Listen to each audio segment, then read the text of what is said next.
This season, Aston Villa have an expected goal stat of 1.15 goals per game and an expected goals against stat of 1.47 per game. Let that sink in. It's a good thing stats don't actually mean that much because they finished 2025 in 3rd place. Some say it's pure luck, although after that Arsenal game, perhaps their luck is running out. Or maybe Arsenal really are just that good. Not surprising, especially when Jesus' Christmas buff is still in effect. 4-1 at the Emirates. It was so bad that after the game, Unai Emery simply vanished faster than any of my mates after I destroy them in FIFA, which is every time I play anyone in FIFA, by the way. Don't get cheeky, I'm retired. Hello you and you, Merry Holidays, Happy Christmas if you celebrated. If you didn't, then I hope you had a good break at the very least, and if you didn't even have that, then remember, it could always get worse. Your team could be gifting points to possibly the worst Premier League team ever. It can always get worse. If you wouldn't mind doing me a favor, subscribe if you haven't. I don't ask this nearly enough, but 400k is around the corner and we've got a lot of good stuff coming up in 2026. It's a World Cup year, so stay tuned. But for now, we talk about Arsenal and Aston Villa. Aston Villa boasted an 11-game winning streak before facing Arsenal on Tuesday. A win would have taken them level at the top, which is such a crazy thing to think about because this very same team had the worst start to a league campaign they've had in decades. No goals scored in their first 4 games. It was nightmare stuff for Unai Emery, which is made even more interesting because less than 10 years ago, Aston Villa were relegated from the Premier League after having a better start to the one they've had this year, yet right now, fast forward and they are top 3 halfway through the campaign. It may not have been pretty all the time, but even despite the latest results, they're flying. Which brings us to the narrative surrounding Aston Villa right now, which is quite a funny thing to me because the way they turned it around in large part, and we'll get into it as we talk about the match later on in the video, but it's by being a lot more conservative and kind of waiting for mistakes to happen as opposed to forcing it as aggressively as they used to. When it works, you're a genius. When it doesn't, as we've seen, you're riding your luck. Perhaps it's a bit of both. This season, Villa have beaten every team above and around them on the log, bar Liverpool, and developed a bit of a knack for pulling wins out of dire situations. But that's probably why the narratives surrounding this Villa side are the way that they are, because in many of the games that they've won over this stretch, especially against the bigger teams, they haven't really looked in control the whole way through apart from a couple of moments. Against Manchester United and Chelsea, for example, they were second best for most of those games apart from when it really mattered, which probably goes to further prove what I said at the start, that stats, they don't always matter as much as many people think that they do. Before the match, possibly still at the moment, some are daring to say Villa are in title contention. A win against Arsenal would have brought them level at the top of the table and given Man City a chance to take the pole position, but again, woulda, shoulda, coulda.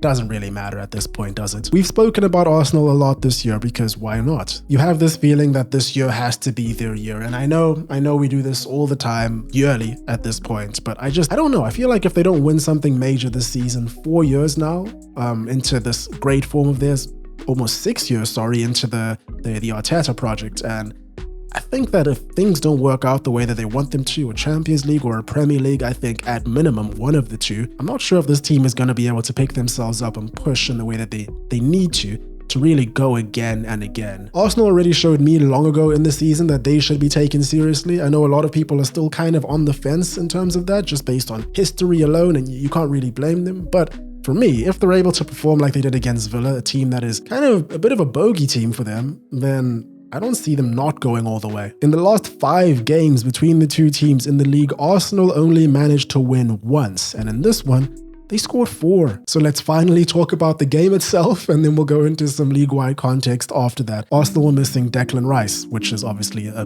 big miss, and you could feel it. You could see that, especially in the first half. They missed his engine, they missed his ability on the ground, and the framing of this video at the start was that Villa have run out of luck, and I think that the first half really did prove that. Arsenal had a lot of possession in Villa's half, as you'd expect, but Villa had the better chances. If I were Unai Emery watching that second half, I would feel very hard done by based on what we all witnessed in the first half. Villa were limiting Arsenal's effectiveness in open play, they were creating chances well when they won it back, and when they did win it back, they moved the ball forward very quickly with Watkins getting into some great positions. There was a moment where Gyökeres lost the ball, Konsa plays Watkins in, and he kind of inexcusably pushes it wide with the goal gaping. Then moments after that, he gets another chance and sends the ball wide. Watkins would eventually go on to score, but by that time, the game was up. And since we talked about the striker for one side, let's move on to the one for the other. either. Victor Gyökeres, in my opinion, is a prime example of how the media likes to create nothing burgers and find something to complain about, even if there isn't really that much or something can be explained pretty easily. He's playing for the league leaders in his first season with them, makes mistakes here or there, I guess, but he's clearly not fully fit,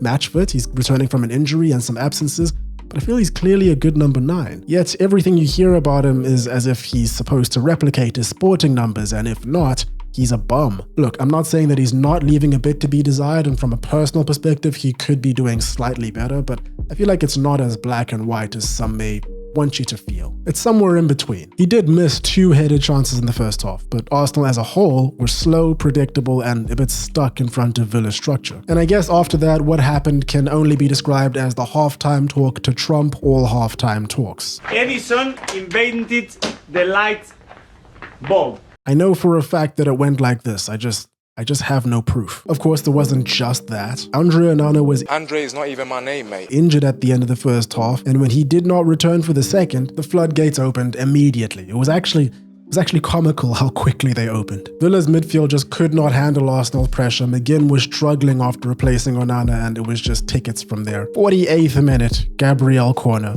Of course. This man makes a return and immediately goalkeepers are panicking where they stand. For good reason, of course. It's the story that we're all familiar with. Crowding the keeper, keeping strong, and pretty much forcing it in. Every non-gunner hates it, but it works. 4 minutes later and it was pretty much game over. Lightning quick transition, all praise to Ødegaard, wins it back, slips Zubamendi in, and a cool finish. You look at this image right here before the final pass and you realize how screwed Villa were. They're this overwhelmed and have just been forced by Arsenal to come out and really take the game to them if they want to salvage anything from the game. It's the exact situation that Arteta and Arsenal were wanting. Like I said, the game was more or less done by this point. Arsenal were flowing freely, so when Trossard added the third, if I were a Villa fan, it wouldn't be the goal that hurt. It would be the pain of having to wait 5 minutes for them to allow the goal. Something I like so much about this Arsenal side is the amount of freedom that these players are given. I mean, look at where everyone is. We have Ødegaard over here crossing it from the left. We have Trossard in the middle. He's about to score the goal. And this is what it's like all game for these guys. Beautiful finish off a loose ball though. Fresh off his birthday, Jesus appeared to make it 4. Almost a full year since his last goal. 2 league goals in a calendar year at the beginning and the end. It's perfectly balanced, I guess. As we said, Watkins got the goal at the end, but it didn't really mean much in the grand scheme of things. And there are things that we can discuss that happened in this game, like,